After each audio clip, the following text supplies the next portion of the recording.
down and my throat was dry. I thought I'd stop and have myself a brew.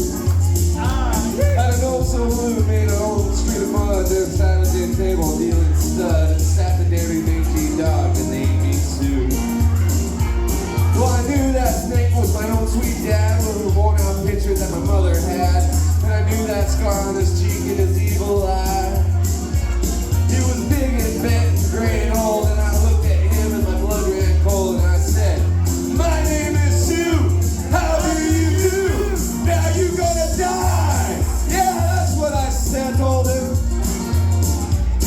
Well, I hit him hard right between the eyes, and he went down, but to my surprise, he came up with a knife and cut off a piece of my ear. But I busted the chair right across his teeth, and we crashed through the wall and into the street, kicking and gouging in the mud of blood and beer. I tell you, I fought tougher, man, but I really can't remember when. He kicked like a mule and he stung like a crocodile. Damn. I heard him laugh and then I heard him cuss, and he went for his gun and he pulled mine first. He stood there looking at me and I saw him smile.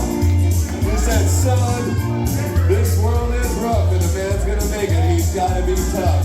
So knew I wouldn't be there to help you along the way. So I give you that name and I said goodbye. I knew you have to get tough or die. And that's the name that helps you, make you strong. Yeah. He said, "Now you just fought one hell of a fight, and I know you hate me and you got the right to kill me now, and I wouldn't blame you if you do. But you gotta thank me before I die for the gravel in the guts and the spitch in your eyes, 'cause I'm that son of a bitch that named you Sue." Yeah, what could I do? What could I do? I got all choked up and I threw down my gun, called him a paw, and he called me my son. And I came away with a different point of view.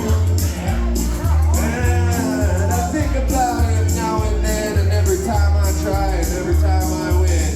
And if I ever have a son, I think I'm gonna name him Bill or George or any damn thing but Sue.